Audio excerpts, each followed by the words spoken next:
Boa noite, meus irmãos. Graça e a paz do Senhor Jesus Cristo. Amém. Falando em Ruth, vamos vê-la. Ruth, capítulo 2. Vamos dar prosseguimento à nossa série de exposições.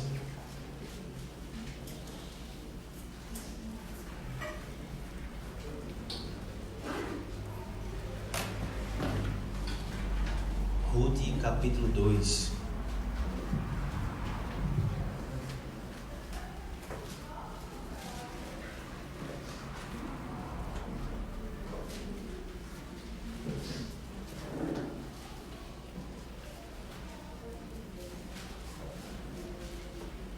Nas últimas semanas, nós montamos um cenário. No último sermão, nós apresentamos os personagens.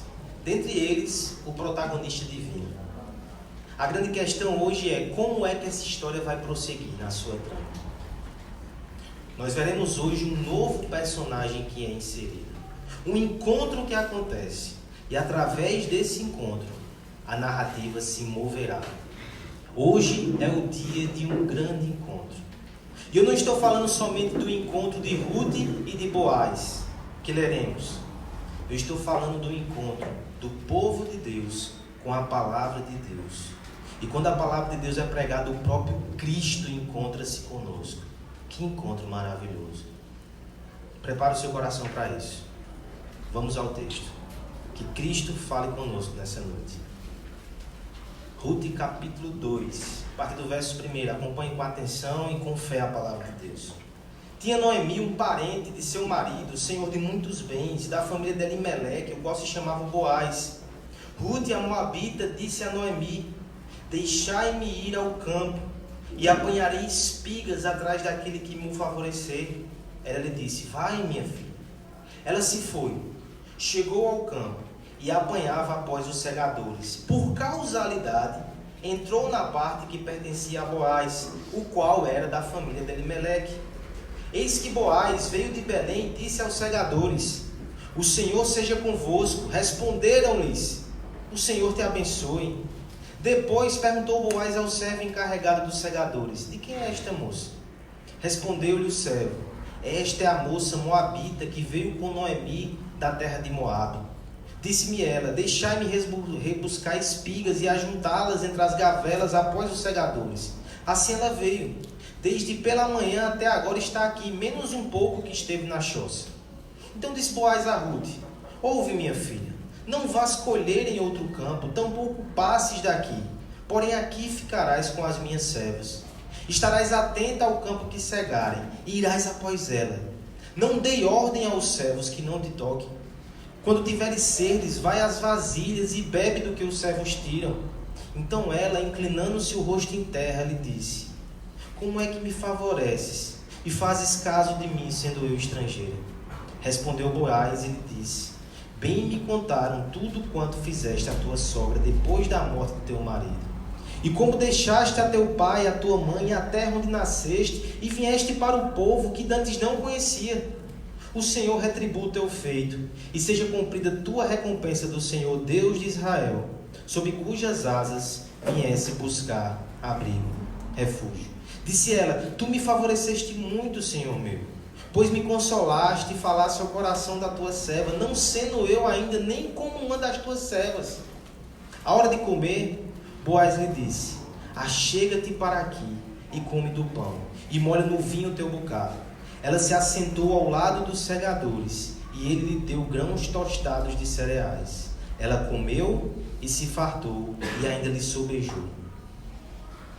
Levantando-se ela para rebuscar, Boaz deu ordem aos seus servos, dizendo: até entre as gavelas deixai-a colher, e não a censureis. Tirai também dos molhos algumas espigas, e deixai-as para que apanhe, e não a repreendais. Esteve ela apanhando naquele campo até a tarde. Debulhou o que apanhara, e foi quase um éfa de cevada. Tomou e veio à cidade, e viu sua sogra o que havia apanhado, também o que lhe sobejara depois de fartar-se, tirou e deu à sua sogra. Então lhe disse a sogra: onde colheste hoje? Onde trabalhaste? Bendito seja aquele que te acolheu favoravelmente. E Ruth contou à sua sogra onde havia trabalhado e disse: o nome do Senhor, em cujo campo trabalhei, é Boaz. Então Noemi disse à sua nora: bendito seja ele do Senhor, bendito seja ele do Senhor, que ainda não tem deixado a sua benevolência, nem para com os vivos, nem para com os mortos. Disse-lhe mais Noemi: esse homem é nosso parente chegado, e um dentre os nossos resgatadores. Continuou Rute, a moabita. Também ainda me disse: com meus servos ficará, até que acabe toda a cega que tenho. Disse Noemi à sua nora Rute: bom será, filha minha, que saias com as servas dele, para que noutro campo não te moleste. Assim passou ela a companhia das servas de Boaz para colher, até que a cega da cevada e do trigo se acabou, e ficou com a sua sogra. Vamos orar mais uma vez? Pai bendito, Pai amado, pedimos a tua iluminação, Senhor, para que nessa noite o Senhor Jesus possa ser proclamado e Ele venha ao encontro dos nossos corações, das nossas necessidades, inclusive da necessidade mais profunda, que é tê-lo, conhecê-lo e amá-lo. Que essa noite seja noite de grandes encontros para a tua glória, para a nossa alegria, no nome de Jesus. Amém. Monólogos costumam ser chatos. E eu sei que isso é até arriscado de dizer para alguém que vai passar um bom tempo aqui falando com vocês, aparentemente sozinho. No entanto, as histórias, elas são movidas por encontros e desencontros. São personagens que entram em cena, são tramas que acontecem a partir desses relacionamentos. Toda boa história tem bons encontros, importantes, marcantes, transformadores. É no encontro que há tensão, é no encontro que há emoção, pulsação, é no encontro que há redenção. Nessa semana, pensando sobre encontros, pensando sobre literatura, eu fui levado a um texto que causou muita alegria já no meu coração, um dos melhores livros que já li, Dom Casmurro. E eu fiquei pensando em encontros, histórias que são marcadas por encontros. Como será que foi o primeiro encontro de Bentinho e Capitu, os protagonistas dessa história? Não tenho livro, mas tem um encontro lá que dá o estopim para todo o enredo. O jovem Bentinho, ele passava no corredor, logo no início do livro, e ele ouve um amigo da sua mãe conversando com ela, dizendo: minha querida, cuidado com esse menino. Ele não é mais uma criança, ele é um adolescente. Ele está ficando encantado pela vizinha, essa moça, Sonsa, Capitu. Eles vão acabar se enamorando e ele não vai mais poder cumprir a promessa que você fez para ele. A mãe de Bentinho tinha consagrado aquele jovem para ser padre no tempo oportuno. O conselho é: leve esse menino logo para o convento, para o seminário, antes que essa moça o desencaminhe. E aquele jovem no corredor, ele ouve aquilo. E de repente ele começa a pensar: será que eu estou enamorado? Ele fica febril, ele fica nervoso. Parece que antes ele não cogitara isso, mas deram ideia, né? E agora ele sai atrás dela, ele chega na brecha do muro, ele coloca o seu rosto na brecha, ele encontra Capitu. Esse encontro não é mais um encontro de duas crianças. Esse encontro é um encontro de adolescentes apaixonados. Por favor, ouça o que Machado de Assis diz. Ele fala assim: voltei-me para ela, Capitu. Ela tinha os olhos no chão e ela se ergueu bem devagar e ficamos a olhar um para o outro. Confissão de crianças. Tu valia 2 ou 3 páginas, mas quero ser poupado. Na verdade, nós não falamos nada. O muro falou por nós. Nós não nos movemos. As mãos é que se estenderam pouco a pouco, todas as 4, pegando-se, apertando-se, fundindo-se. Não marquei a hora exata daquele gesto. Devia ter marcado. Não soltamos as mãos, nem elas se deixaram cair de cansadas ou esquecidas. Os olhos fitavam-se e desfitavam-se, e depois vagavam por perto e tornavam-se a meter uns nos outros. Depois desse encontro, a vida desse casal não vai ser a mesma. E aí toda a narrativa segue. Se você não conhece essa história, eu recomendo que leia. Encontros que transformam. Encontros que marcam, encontros que fazem reviravoltas na nossa vida e que fazem a história da nossa vida avançar. Isso não é só literatura, isso não é só nos bons romances, isso diz respeito a mim e a você. Pessoas que cruzam a nossa vida e mudam a nossa vida. Talvez a primeira vez que você pegou na mão da sua esposa, o choro de uma criança que você ouve pela primeira vez, um professor que cruza o teu caminho, te inspira. Alguém que um dia te falou sobre Jesus Cristo. Esse encontro certamente mudou a sua vida e mudou a vida eterna para você. O autor divino, ele não perde para nenhum bom autor da literatura. A caneta está nas suas mãos e ele tem proporcionado encontros para nós. A nossa história se move por encontros. A história da redenção, que é a maior história de todas, também ela é marcada por encontros. Na verdade, no capítulo 1 de Ruth, nós já vimos alguns encontros acontecer. O autor da redenção já está trabalhando de forma improvável e até impensável. Ele uniu essas duas mulheres, Noemi, a viúva, Ruth, a viúva moabita.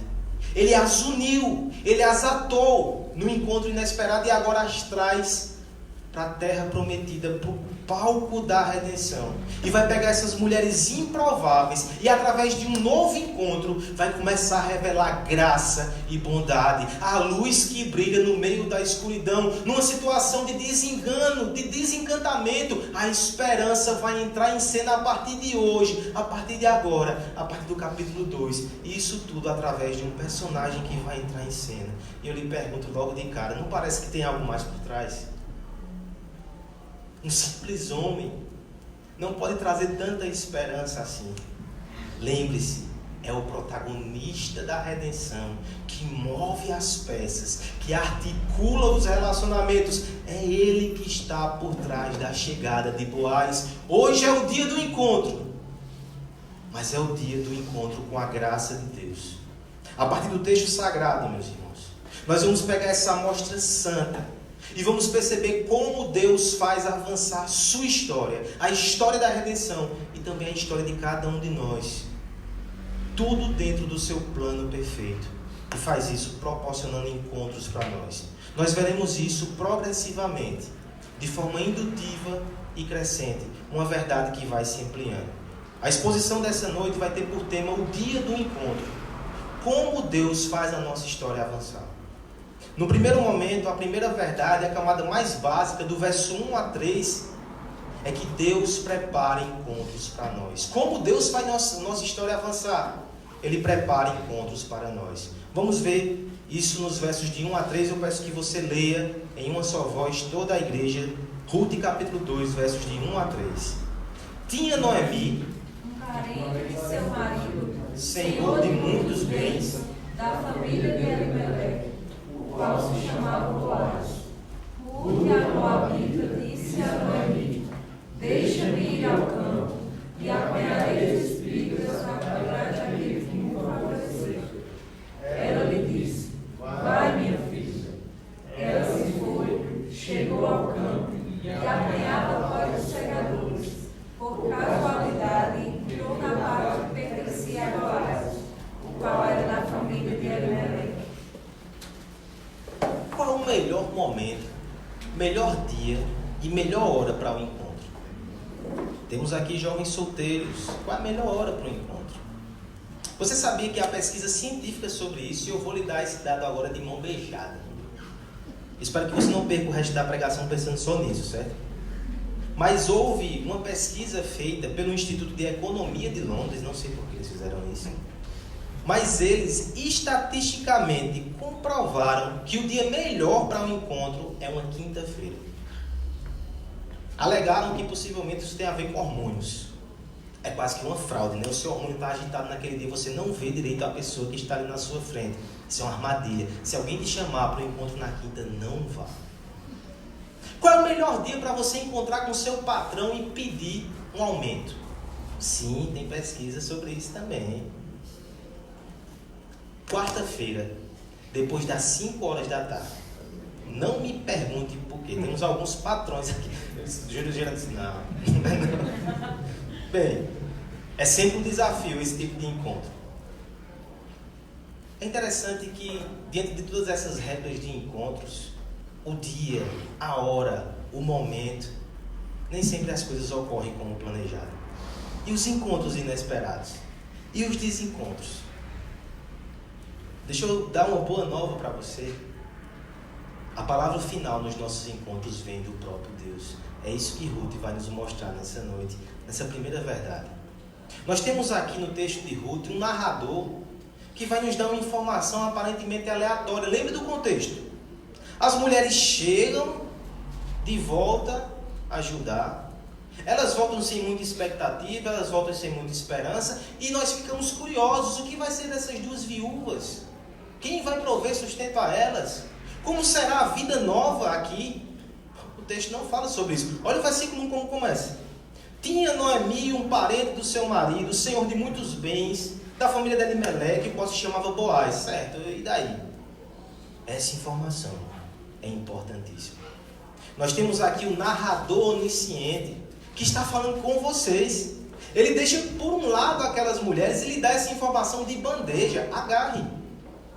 Possivelmente Noemi não considerava isso. Você lembra que no capítulo passado ela disse que não tinha esperança para ela. Ela não poderia prover um marido para Ruth. Há um marido aqui. Há um parente. Boaz, um bom partido, um homem de posses, um homem poderoso até. Mas ela não considerava ele. Talvez no seu sofrimento, sua vista embaçada e anuviada, ela não via isso que estava tão perto. Hoje de manhã o nosso irmão Acácio nos trouxe uma palavra sobre sofrimento, alusiva até o Setembro Amarelo. E realmente, na hora do sofrimento, nós vimos aqui que o nosso irmão Elias, ele não enxergava as coisas de uma forma muito correta. Noemi também não. Mas o Senhor nos dá essa informação. Havia sim um parente. Agora volte ao verso 2 e vamos saber o que aconteceu com essas mulheres. O que será delas? É um problemão. Alguém tinha que fazer alguma coisa. Naquela sociedade, naquele período, não era fácil para uma mulher prover sustento. O mercado de trabalho era um pouco mais difícil para o ingresso das mulheres. O que vai acontecer agora com elas duas? Ruth vai nos dar uma lição maravilhosa. Como uma mulher guerreira, que tem fé em Deus, ela é proativa. A nossa vida diante de Deus, a vida de fé, não é como se nós estivéssemos numa escada rolante, que colocamos os nossos pés ali e de repente a esteira vai nos levando. Não, nós andamos e Deus vai guiando os nossos passos. Nós cremos na providência e nós lutamos pela provisão. É isso que Ruth vai fazer aqui. Ela não fica parada, ela não fica inerte, ela vai fazer alguma coisa. Ela olha para Noemi, ela olha para ela e diz: eu preciso de sustento, eu preciso de alguma forma me mover. É como alguém já comentou, ter fé não significa ficar esperando que a provisão caia do céu. Somos chamados a fazer o que está ao nosso alcance. E enquanto fazemos, nós confiamos que Deus irá suprir as nossas necessidades. E o que é que estava ao alcance de Ruth? Aqui é uma lição preciosa. Ruth era uma estrangeira, era uma moabita. Ela não foi educada nas sagradas letras desde a sua infância, mas aparentemente essa jovem ouvia, aprendia e se movia pelo ensino da palavra de Deus, porque ela sacou um texto que nós lemos aqui na liturgia. Deuteronômio. Nós falamos sobre esse texto. Havia uma lei em Israel que estabelecia o seguinte: nas plantações, na cega, na colheita, só era autorizado que os homens, os empregados, eles passassem uma vez só colhendo.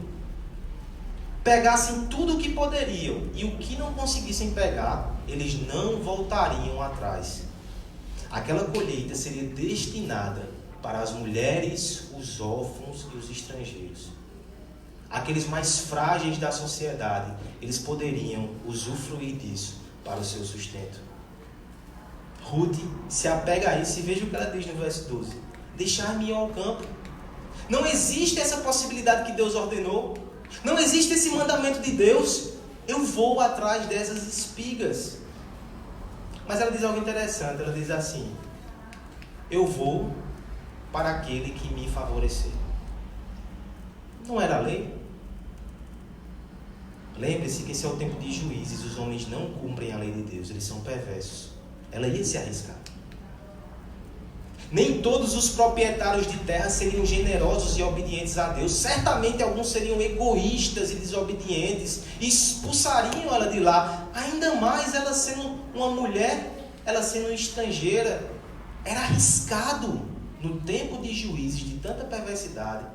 Mas ela diz: eu vou, eu farei a minha parte, eu confiarei. É interessante que tem aqui uma discussão para nós nesse texto, logo de cara, sobre a vontade de Deus. Qual é a vontade de Deus? É ir, é fazer, é ficar, é andar? Por muitas vezes nós queremos saber da vontade oculta de Deus. Como vai ser o dia de amanhã? Quais são as portas que Ele vai abrir? Mas Ruth ensina uma coisa muito preciosa para nós. Há uma vontade de Deus revelada na sua palavra. A gente se move por ela. E a vontade oculta de Deus, quando nos encontra, nos pega obedecendo ao Senhor e confiando na sua promessa. Ela não ficou especulando. Ela não ficou pensando qual será o mistério, a vontade oculta de Deus para a minha vida e para a vida de Noemi. Ela foi. Ela pegou a promessa, ela creu em Deus e ela disse: eu vou, confiando que Deus vai nos abençoar. Alguém vai ser generoso. Olha o que acontece no verso 3. Ela obedece à vontade revelada e a vontade oculta vem no seu encalço. Dentre todos os campos possíveis, ela vai parar justamente no campo desse homem chamado Boaz. E o texto vai dizer uma coisa interessante. Por causalidade, entrou na parte que pertencia a Boaz. Por acaso. Foi sorte? Porque essa palavra está aqui. Nós não cremos que Deus governa todas as coisas. John Piper, comentando isso, vai dizer: não é preciso que a teologia da providência de Deus ela fique explícita em cada linha. Às vezes é bom deixar alguma coisa ambígua, alguma lacuna a ser preenchida pelo leitor, de acordo com os fatos que ele percebe e com o Deus que ele conhece. Nós temos o verso primeiro para nos lembrar que isso não foi acaso. Acaso da perspectiva de Ruth. Do ponto de vista humano, no andar de baixo da vida, ela não planejou, ela não sabia. Mas do ponto de vista do alto, da soberania de Deus, da providência de Deus, da agenda do Senhor, não existe causalidade. Para nós, sim. Coisas nos pegam de surpresa. Pessoas aparecem de forma surpreendente. Reviravoltas acontecem. Mas na agenda de Deus, tudo segue o seu destino. As vidas que nos tocam, as vidas que tocamos, todas elas fazem parte de uma grande trama estabelecida pela sabedoria eterna. Nada é por acaso. É Deus que prepara cada um dos nossos encontros e assim faz a trama avançar. Aconteceu com Ruth, acontece com cada um de nós. Você sabe o que é um curviteiro? Eu procurei essa palavra e não consegui achar no dicionário. Eu achei alcoviteiro. Eu acho que é isso então. Alcoviteiro é alguém que media encontros. É aquela pessoa que fica tentando formar casais. Eu tive vários alcoviteiros na jornada graciosa que me deu Letícia Henriques. O primo dela, Igor, na época que eu estava solteiro, falava muito sobre ela. Mostrou-me algumas fotos, eu simpatizei. Mas a gente não conseguia se encontrar. Era um grupo de amigos que saía juntos todos os finais de semana. E ela nunca estava entre eles. E eu segui a minha vida. Até que um dia, pela graça de Deus, ela saiu junto com eles. Só que eu estava em Fagundes, aniversário da congregação de Fagundes. Aí chega um WhatsApp pra mim, Vônei. Rapaz, a prima de Igor tá aqui, se eu fosse tu eu vinha. Vim de Fagundes aproximadamente 10 minutos. Estava lá. E realmente, aquele encontro mudou a minha vida. Mas quem foi que proporcionou aquele encontro? Foi Igor? Foi Vônei? O alcoviteiro da história Foi o próprio Deus que nos separou um para o outro. Alguns anos atrás, nós tínhamos amigos em comuns, andavam juntos na mesma fase, na mesma época, e a gente nunca se cruzou. Não era o tempo, não era o momento. Deus ainda estava encaixando algumas peças. Ele faz isso não só em relacionamentos amorosos. Não é à toa que você está aqui nessa noite. Talvez há uma semana não fosse o momento. Talvez há 2, 3 anos ainda não fosse o dia. Você veio aqui exatamente agora, porque o Senhor preparou esse encontro. Esse encontro com Deus. Esse encontro com o povo de Deus. Esse encontro com os seus irmãos. Deus prepara encontros. Sabe aquele tipo de pessoa que diz: minhas decisões guiam os meus caminhos, o meu planejamento aponta o norte dos meus passos e determina o lugar que eu vou descansar os pés. Cada escolha uma renúncia, cada renúncia um destino traçado, uma sorte determinada. Triste o homem que pensa que isso é tudo. Nós planejamos, nós sonhamos, mas no fim Provérbios nos diz: os passos dos homens são dirigidos pelo Senhor. Como poderia alguém discernir o seu próprio caminho? Nossas determinações são explicações somente do andar de baixo. Mas aquele que aprende que a vida e uma realidade acima do sol, sabe que é de lá que vem a palavra final. Isso de modo algum é ruim. A perspectiva da soberania de Deus nos conforta em nossos desencontros e nos prepara para as surpresas que estão adiante de nós. Você gosta de surpresas? Você gosta de surpresas, mano? Deus tem muitas surpresas para você. Assim como para você, para a dona Sônia. Deus tem muitas surpresas para você, Tiago. Pessoas que você não conhece, pessoas que você não imagina, Ele vai colocar no seu caminho em algum momento, e Ele vai conduzindo, Ele vai costurando, Ele vai amarrando a nossa história. Isso tem que ser libertador para você. Você não controla todas as variáveis, você não tem o conhecimento de tudo, mas existe uma santa causalidade, a bendita providência que vai amarrar as pontas soltas da tua história, que vai te guiar para o caminho que Deus quer. Honestamente, há um ano você imaginou que estaria aqui? Honestamente, há um ano você sabia que estava ao lado dessa pessoa que está sentada na cadeira junto de você? Não, você não sabia, mas Deus sabia. E se Ele preparou os encontros do passado, os encontros do presente, acalma o teu coração para os encontros do futuro. Ele ainda tem coisas e pessoas reservadas para você. Não fique ansioso. Os encontros, quem marca é Ele. E você que está aqui nessa noite, eu peço que você considere isso. Deus te trouxe aqui para um encontro com Ele. Essa perspectiva faz toda a diferença. Você não veio aqui ver homens. Você verá homens também, é bom. Mas você veio aqui para ver o Deus vivo e verdadeiro. Ele te trouxe para perto dele. Ele quer que você o ouça. Ele quer que você se curve diante dele e o adore. Primeira verdade então, meus irmãos. Como Deus faz a nossa história avançar? Ele prepara encontros para nós. Mas agora, dos versos 4 e 17, a gente vai um pouco mais fundo nisso. Ele não somente prepara encontros para nós. Ele prepara bons encontros para nós e através de nós. Versos 4 a 17. Ele prepara bons encontros para nós e através de nós. Não vamos ler o trecho todo, fique tranquilo. Mas vamos ler do verso 4 até o 7, a uma só voz. Eis que Boaz veio de Belém e disse aos segadores: o Senhor seja convosco. Responderam-lhe eles: o Senhor te abençoe.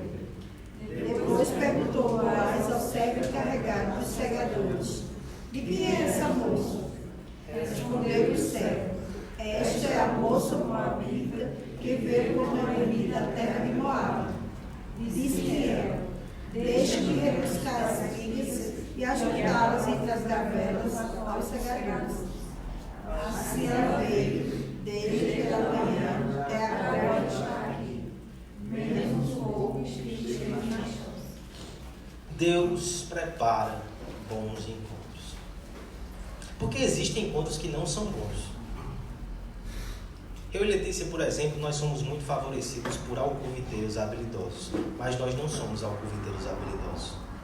Estamos aí completando 4 anos de Recife. Várias foram as tentativas de fazer intercâmbios afetuosos entre Campina e Recife. Sabe quantos deram certo? Nenhum. Nós não temos essa habilidade, nós insistimos. Nós gostamos de ver casais se formando, mas Deus não nos deu esse dom definitivamente. No mundo caído, os encontros às vezes são traumáticos. As pessoas não necessariamente abençoam uns aos outros. E quando você pensa no contexto de Juízes, essa realidade é muito sensível, muito provável. Você lembra, há 15 dias atrás nós descrevemos um pouco dessa realidade social. Violência, idolatria, perversidade, falta de temor a Deus. O livro de Juízes, ele termina com um ato de abuso de uma mulher, que redunda em ato de abuso para várias outras mulheres. Algo terrível. No meio disso tudo, você tem uma jovem, Ruth, sem ter ninguém que vele por ela. Uma estrangeira. E agora ela sai de casa. Ela afasta-se da cidade. Ela vai para os campos. Seja honesto. Num tempo tão perverso, qual é a possibilidade de Ruth ter um bom encontro? Um momento de graça. Alguém que a acolha. São muitas poucas. Muito pouca a probabilidade. Nossa, que frase terrível. É pouco mesmo a probabilidade que isso aconteça. Então ela está lá no campo. E de repente nós vemos esse homem Boaz chegando. Imagine que tudo que ela sabe é que ele é rico e poderoso, como o verso 1 já anunciou. Lá está a estrangeira, a viúva, sozinha, e vem um homem rico e poderoso na sua direção. O que é que você pensa que vai sair desse encontro? Cuidado para não se enganar. Você já leu, né? Você já tem esse spoiler? Olha o que Boaz diz na primeira vez que ele abre a boca. Isso é um recurso literário para desvelar o seu caráter. Eis que Boaz veio de Belém e disse aos segadores: o Senhor seja convosco. Eles responderam: o Senhor te abençoe. Eles estão trocando bênçãos. Isso aqui parece um culto. Paz do Senhor, irmão. Deus te abençoe. Os seus funcionários e eles têm uma relação de piedade. Essas são as primeiras palavras que saem da sua boca. Logo depois, esse homem que era um rico proprietário, possivelmente ele tem uma extensão de terra grande, ele dá uma olhada em todo o ambiente e no verso 5 ele pergunta: quem é aquela jovem? De quem ela é? Como se dissesse, de que família? Porque ela está sozinha aqui. E os seus empregados, eles respondem: essa é aquela moça moabita que veio da terra de Moab. Você percebe que ele nota, ele a percebe. Ele vai até o seu encontro no verso 8 e veja o caráter desse homem. No meio de tanta perversidade, homens violentos e abusivos que não temem a Deus, ele teme a Deus. E olha o que ele faz com aquela jovem. Ele chega até ela no verso 8 e diz: ouve, filha minha, não vá colher em outro campo, nem tão pouco espaço daqui, porém fique aqui com as minhas servas.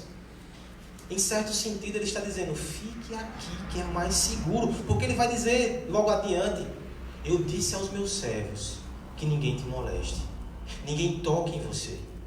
E tem mais, eu não estou somente fazendo vista grossa, dizendo: fica aí, vou deixar que ninguém mexa contigo. Ele diz: você vai ficar com as minhas servas. O benefício que elas tiverem, você vai ter também. Se você precisar de água, vá pegar nas vasilhas. Os servos encherão as vasilhas e deixar lá, e você tem direito de beber. Você não precisa ir no poço tirar, não. Fique aqui. Ele estende sobre ela a sua proteção. E eu sei que somos logo tentados a pensar que está havendo um enlace romântico aqui. Alcoviteiros. Ainda não. No final eu lhe explico porque ainda não. Lembra do que ela disse no verso 12? No verso 2. Eu espero que eu encontre alguém que me favoreça. A melhor tradução para isso é: eu espero que eu encontre alguém generoso. Eis aqui um homem generoso, um israelita piedoso. Ele vê a necessidade dela. Ele não é egoísta, ele não é abusivo, ele a acolhe, ele a protege. Agora veja também que tem outro aspecto nesse encontro. O encontro é bilateral, tem duas partes. Em certo sentido, Deus também havia preparado Ruth para esse momento. Porque olha só, Quando ele pergunta ainda no verso 5 quem é essa mulher, os seus servos respondem: é aquela moabita que veio com Noemi. Mas depois eles dão um dado interessante no verso 7. Essa mulher está aqui desde cedo. Ela pediu para rebuscar as vinhas. Olha só, não precisava, não era a lei de Deus, mas ela foi educada, ela pediu. E essa mulher trabalhadora, desde cedo ela está aqui catando nessas vinhas. Só parou por pouco tempo quando ela foi descansar um pouco na choça, pegar um pouco de sombra. Mas essa mulher está aqui trabalhando o dia todo. É interessante que quando Boaz é benigno para com ela, ela se surpreende no verso 10, inclina-se o rosto em terra, numa posição de humildade, e diz: como é que me favoreces assim, sendo eu estrangeira? E olha o que Boaz responde: bem me contaram tudo o que fizeste à tua sogra, depois da morte de teu marido, e como deixaste teu pai e tua mãe, a terra onde nasceste, e viesse para um povo que não conhecias. A fé e as obras de Ruth já haviam chegado aos ouvidos de Boaz. Ele admirava aquela mulher. Tanto é que ele diz no verso 12: e o Senhor retribua o teu feito, e seja cumprida a tua recompensa no Senhor, Deus de Israel, sobre cujas asas viesse buscar refúgio. Você percebe como foi tudo preparado aqui? É um homem que foi forjado por Deus, e essa mulher que foi lapidada na sua fé improvável. Por isso que esse encontro é tão significativo. Observe mais um pouco como esse encontro é lindo. Depois de permitir que ela fique nas suas terras, Boaz no verso 14, no verso 3 diz: vem comer aqui. Vem comer aqui. Ela senta-se com ele. Ele alimenta o seu corpo e a trata como uma dos seus familiares. E antes disso, ele alimenta também a sua alma e o seu coração. Porque ela diz no verso 13: tu me favoreceste muito, meu Senhor, pois me consolasse e falasse ao coração. Tá romântico? Ainda não. O que acontece aqui é que essa mulher Ruth, apesar de ser tão admirável, ela não havia sido reconhecida ainda. Ela abandonou tudo para seguir Noemi, e Noemi não deu um pio na direção dela. Ela chegou na cidade, num povo estranho, e aparentemente não foi apresentada. Noemi só falou da sua amargura, esqueceu ela no canto. Ela veio por fé, mas até agora ninguém tinha estendido a sua mão a ela. Ela creu, mas ela não via, e de repente ela vê aquele homem que estende a sua mão, abençoa ela. E ela diz: você falou ao meu coração, você me recompôs, você me reanimou. De fato, é o primeiro momento de graça explícita no livro de Ruth. Que encontro maravilhoso! O banquete, o cuidado, o tratamento respeitoso. Nos versos 15 e 16 você ainda vê mais. Boaz não se contenta, ele diz: olha, deixe que ela vá até as gavelas. Ou seja, a parte que a lei nem pedia que ela entrasse, deixe ela entrar, deixe ela pegar. E tem mais: deixem cair um pouco de trigo sem querer, para que ela leve muito. E de fato ela faz isso. O texto vai dizer, no verso 17, que ela encheu um éfa de trigo. Muito, né, irmãos? 13 quilos. Um saco de ração lá de Campinas Rações de trigo. Ela saiu com aquela quantidade enorme. E tem mais, vem aqui comer de novo. Ela comeu, ela se fartou, ainda levou uns pãezinhos e uns biscoitos para Noemi. Que encontro maravilhoso. Com toda a fé de Ruth, eu creio que nem ela esperava que ao pôr do sol tantas coisas maravilhosas tivessem acontecido na sua vida. É como alguém já disse: por trás dos aparentes acasos, dos encontros comuns do dia a dia, Deus expressa seu cuidado e sua determinação providencial e a sua graça da aliança. Quando foi que você estava aflito e de maneira inesperada Deus colocou alguém na tua vida para te consolar? Talvez alguém que você não conhecia, talvez de onde você não esperava. Veio o conforto, veio um ombro amigo. Deus é quem faz isso. Fazendo isso, Ele nos mostra que nós não estamos sozinhos. Nos dias mais frios, Ele traz alguém para ficar perto da gente e nos aquecer. Ele levanta pessoas improváveis para nos abençoar de formas inimagináveis. Ruth já está falando dessa verdade há muito tempo, mas eu quero que você pense como isso é vivencial e prático. Talvez uma das formas de você perceber de forma muito nítida o cuidado de Deus é perceber as pessoas que Deus colocou no teu caminho. A família que Deus te deu, os amigos que Deus te deu, no meio de um mundo mau, no meio de um mundo indiferente. Ele te deu uma igreja para dividir as cargas, para orar com você, para orar por você, para chorar contigo, para se alegrar contigo. Isso é graça. Deus nos dá bons encontros. E tem mais. Deus proporciona bons encontros através de nós. Ele nos espalha nesse mundo para agirmos à semelhança de Boaz, onde todos são egoístas. Você deve levar a generosidade do Evangelho. Onde todos são frios e indiferentes, você pode cruzar o caminho de alguém que é indefeso e frágil, e ao invés de aproveitar-se ou ignorar, acolher, estender a sua mão, abençoar. Deus nos usa para proporcionar bons encontros nesse mundo. No meio da escuridão, é reconfortante saber que existe um sol que refugia, ignora todas as ameaças das trevas. E é revigorante saber que nós encontramos pequenos luzeiros espalhados nesse mundo que aquecem e que iluminam os nossos caminhos. Eu sei que é tentador que os nossos olhos fiquem cínicos, fiquem pessimistas, fiquem céticos, porque a gente só vê dor, só vê tristeza, só vê maldade no mundo, mas não deixe que esse mundo sugue a tua esperança. Porque há embaixadores da graça de Deus espalhados ao teu redor. No dia mau, olha para o lado, eles estarão lá. São lembretes da bondade de Deus na tua vida para te ajudar. Deus é bom. E quando a lágrima cai do teu olho, Ele prometeu que um dia Ele vai limpar pessoalmente, mas enquanto isso não acontece, Ele coloca um irmão para estender a mão e para te consolar. Receba isso e seja assim. Que as pessoas, ao cruzarem contigo, digam: fui tocado, fui abençoado, fui consolado. Nada dele, receber por graça. Que sejamos embaixadores da esperança, do consolo do Evangelho. Que Deus proporcione bons encontros através de nós também, assim como Ele nos dá bons encontros. Que você proporcione bons encontros. Que você seja um professor, uma professora que abençoa e inspira alunos. Que você seja alguém que atende não só para vender um produto, mas você se preocupa com a pessoa e você presta um bom serviço porque você quer que aquela pessoa seja abençoada. Que você seja um conselheiro que tenha ouvidos atentos, ouvidos abertos, inclusive aos que sofrem muito. Setembro Amarelo está aí para nos mostrar como tem pessoa que está com a alma doente e você pode abençoar, você pode ajudar.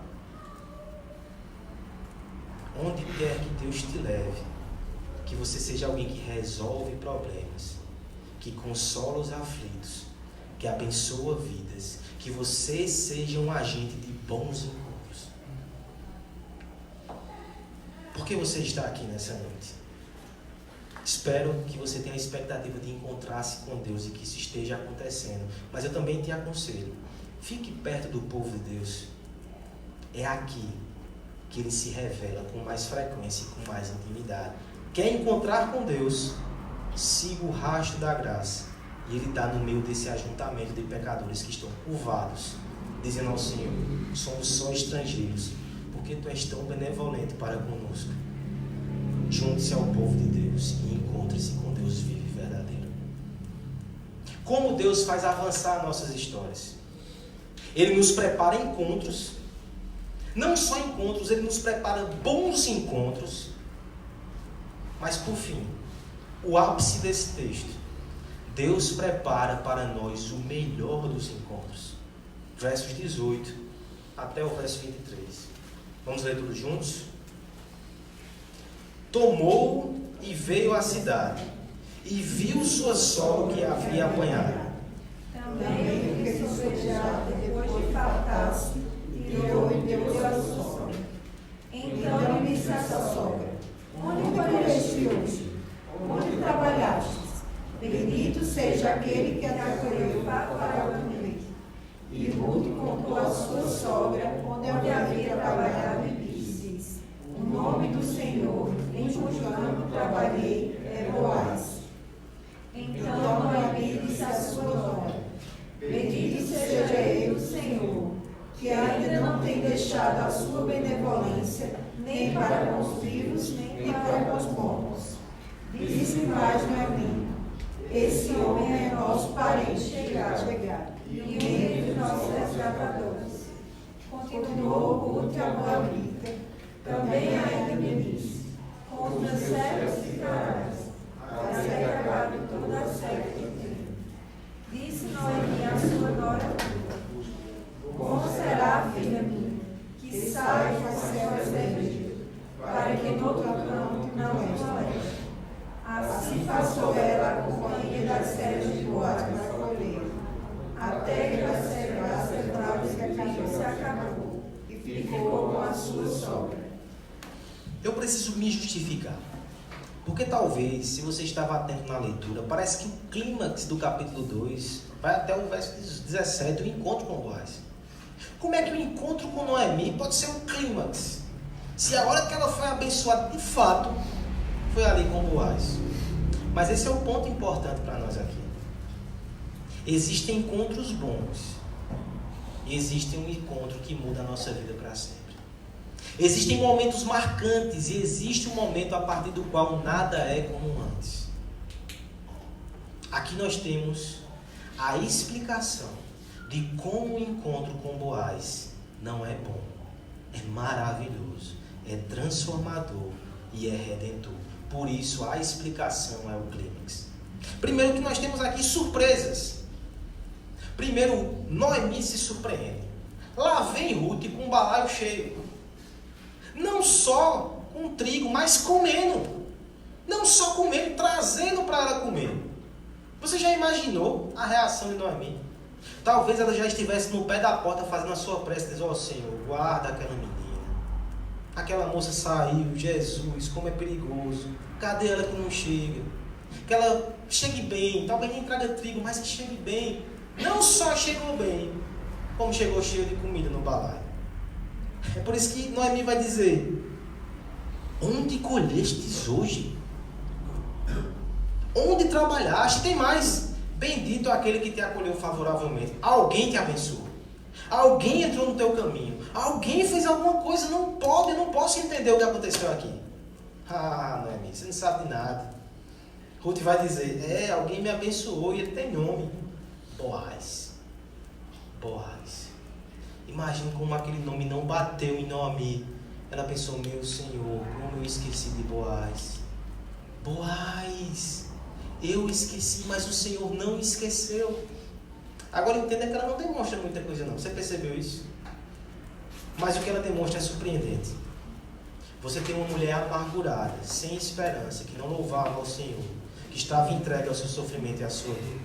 Mas no verso 20, ela começa louvando ao Senhor, dizendo: bendito. Noemi, pela primeira vez, louva a Deus. No meio da sua amargura e da sua dor, um grito de louvor ecoa e explode. A esperança voltou, meus irmãos. E nós podemos perceber no verso 20 que ela vai além do contexto imediato, das necessidades que foram supridas. Ela olha muito mais do que aquela cesta de pão. Por quê? 2 motivos. Primeiro, ela vai dizer: o Senhor não tem deixado a sua benevolência. Essa palavra é uma palavra-chave no livro de Ruth. No hebraico, hesed. Amor pactual. Amor de aliança. Amor redentivo. Deus não deixou o seu amor redentivo. Deus ainda redime. Deus ainda abençoa o povo do pacto. Deus ainda lembrou-se de mim. Olha como ela vai profundo na teologia. E depois ela diz: ele lembra-se dos vivos, ele lembra-se dos mortos. Ou seja, ela não está falando só do pão, não. Para que o morto vai comer pão? Ela está falando da família dela que não vai ser extinta. Deus está proporcionando uma forma que aquela família continue a existir. Ele vai abençoar vivos, ele vai abençoar o seu marido e os seus filhos mortos, porque o nome deles vai prevalecer. Ela vai explicar. Sabe por que eu disse isso? Porque esse homem é um dos nossos parentes resgatadores. É interessante que nessa cena aqui, há um intérprete que ele vai dizer que você tem uma judia amargurada e sem esperança, que vê uma gentia alcançando a esperança e a bênção de Deus, e agora ela se anima e a salvação volta para dentro dela com toda a sua alegria e esperança. Alguém disse que isso é uma ilustração daquela verdade lá de Romanos 11. Essa aplicação eu guardei para Igor. Mas veja o ponto fundamental do que está acontecendo aqui. Resgatador. Goel, redentor. Essa figura tão interessante do Antigo Testamento. Havia um princípio lá em Levítico de que se uma família ficasse endividada, não tivesse como sustentar a sua terra, tivesse que desfazer-se dos seus bens, podia haver o resgatador. Um parente próximo que assumia as suas dívidas e resgatava aquela família para si a custo dos seus recursos. Boaz é o nosso resgatador. A esperança. Ele vai nos redimir. Diante dessa verdade tão maravilhosa, eu lhe pergunto, como é que você encerraria o capítulo 2 de Ruth? A caneta está nas suas mãos, o que é que você vai fazer agora? Ruth corre para os campos de Boaz, declara-se a eles se beijam apaixonadamente. Calma, alcoviteiro, não foi assim. Há uma certa tensão aqui. Ruth diz, olha, ele permitiu que eu continuasse no seu campo até o final da série. Ela diz, então continue, minha filha. É bom, porque assim você não estará exposta aos perigos. E aí o verso 23 diz, passou ela na companhia das suas servas até o final da série. 2 meses. 2 meses, não aconteceu nada entre eles. E por fim, olha o anticlímax. E Ruth ficou morando com a sua sogra. Deixou passar o cavalo selado, minha filha? Calma. Deixa a história correr. Deixa que o autor da redenção vai nos surpreender ainda. Eles têm o seu tempo. E parece que Noemi entendeu isso, finalmente. Ao longo de toda a história da redenção, Deus saiu mostrando alguns picos de esperança. Alguns personagens que apontavam para o Redentor. Deixa a história correr. Até que um dia, na plenitude dos tempos, o Redentor verdadeiro, aquele a quem Boaz somente tipificava, ele entrou em cena. O Verbo se fez carne e habitou entre nós. O próprio Deus foi o nosso parente resgatador. Ele entrou em cena e ele concluiu essa história de amor de uma forma impensável. Ele substituiu todos os símbolos da redenção e ele foi o nosso resgatador. Ele está aqui nessa noite. Quando ninguém nos nota, ele é aquele que passa, nos vê no meio da multidão e pergunta: a quem pertence ela? A quem pertence ele? Ele é aquele que vem ao nosso encontro não para nos oprimir, mas para cuidar de nós. Porque nós olhamos para ele sem nenhum mérito, dizendo: somos somente estrangeiros, alheio ao teu pacto. Ele diz: mas você deixou tudo e me seguiu. Você se colocou debaixo das minhas asas. Eu vou cuidar de você. Não vou deixar que te moleste. Vou te chamar para assentar-se comigo. Você vai comer do meu pão, vai comer do meu vinho, e eu vou falar palavras que aquecem o teu coração, que te trazem esperança de novo. Ele é muito mais do que Boaz. Porque se Boaz fez coisas impensáveis para Ruth, Efésios nos ensinou que este resgatador definitivo, o Senhor Jesus Cristo, é poderoso para fazer infinitamente mais do que pedimos ou pensamos. Até porque ele não compartilhou somente uma parte da sua riqueza conosco. Ele se fez pobre para que fôssemos ricos. Ele não apenas deixou cair algum trigo no nosso caminho. Ele é o trigo de Deus, que foi moído por Deus, para que nós fôssemos salvos, sustentados, acolhidos e resgatados. Ele foi moído em nosso lugar. No dia marcado por Deus, ele veio ao nosso encontro. E eu lhe pergunto: você já foi ao encontro dele?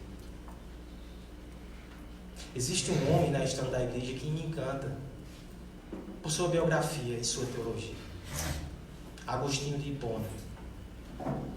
Ele foi um árduo defensor da soberania de Deus, o Deus que marca encontros. Mas a sua vida foi marcada por encontros também, a sua conversão. O primeiro deles, sua mãe Mônica.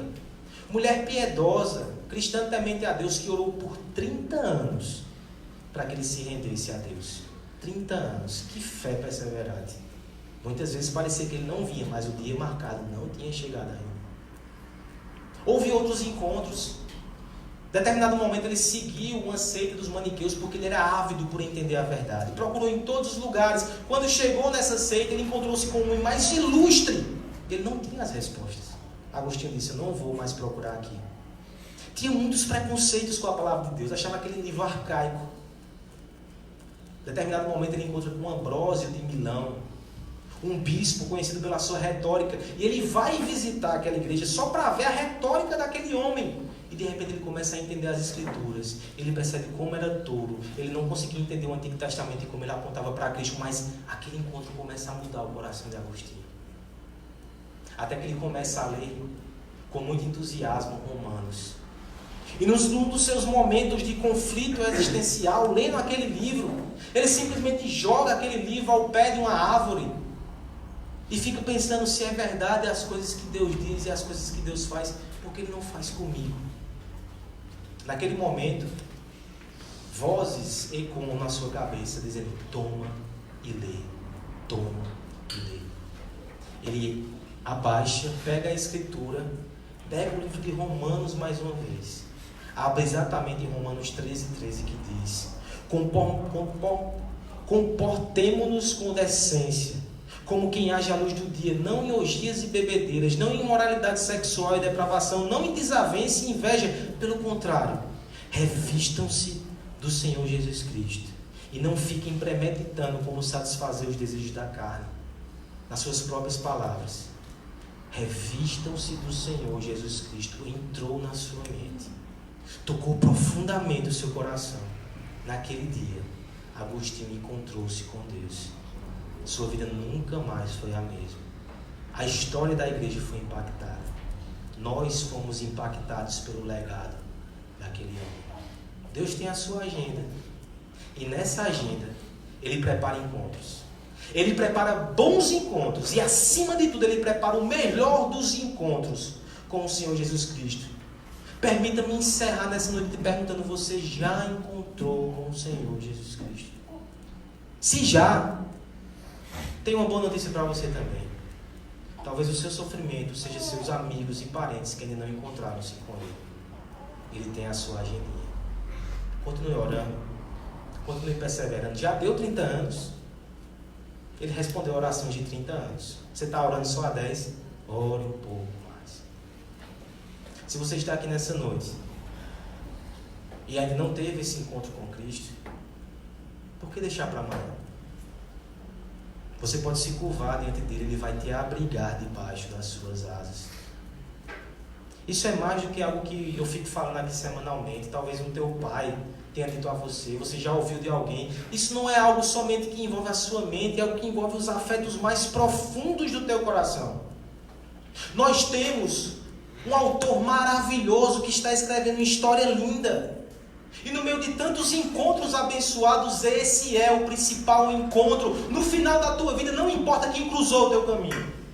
Não importa os bons encontros que você teve. Importa se você encontrou-se com Jesus Cristo ou não.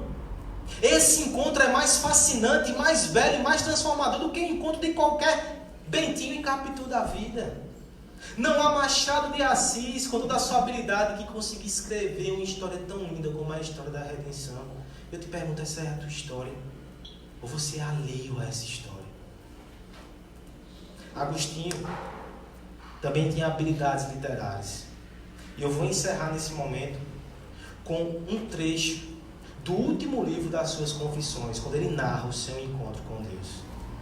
Machado de Assis não chega aos pés dessa poesia santa. Olha o que ele diz e como ele descreve esse momento. Tarde te amei, ó beleza tão antiga e tão nova. Tarde te amei. 30 anos eu estive longe de Deus. Mas durante esse tempo algo se movia dentro do meu coração. Eu era inquieto. Alguém que buscava a felicidade, buscava aquilo que não achava. Mas tu compadeceste-se de mim e tudo mudou. porque tu me deixaste te conhecer. Entrei no meu íntimo sobre a tua guia. Tu te fizeste o meu auxílio. Tu estavas dentro de mim e eu estava fora. Porque os homens saem para passeios, para admirar os altos montes, o ruído incessante dos mares, o belo e ininterrupto curso dos rios, o majestoso movimento dos astros. No entanto, passam ao largo de si mesmo. Não se arriscam nas aventuras do homem interior. Durante anos da minha juventude eu pus meu coração nas coisas exteriores, que só faziam me afastar de ti. Aquele a quem meu coração ansiava, aquele a quem sem saber eu desejava. Eis que tu estavas dentro, mas eu estava fora. Seguravam-me longe de ti, coisas que não existiriam senão em ti. Estavas comigo, mas eu não estava contigo. Mas um dia tu me chamaste, clamaste por mim. Teu grito rompeu a minha surdez. Brilhastes, resplandeceste sobre mim, afugentaste a minha cegueira. Exalaste o teu perfume e eu respirei. Agora suspiro por ti, anseio por ti, Deus. De quem separar-se é morrer, de quem aproximar-se é ressuscitar, com quem habitar é viver, Deus. De quem fugir é cair, a quem voltar é levantar-se, em quem apoiar-se é estar seguro, Deus. De quem esquecer é perecer, a quem buscar é renascer, a quem conhecer é possuir. Foi assim que descobri a Deus e me dei conta de que no fundo, mesmo sem saber, eu o buscava ardentemente toda a minha vida.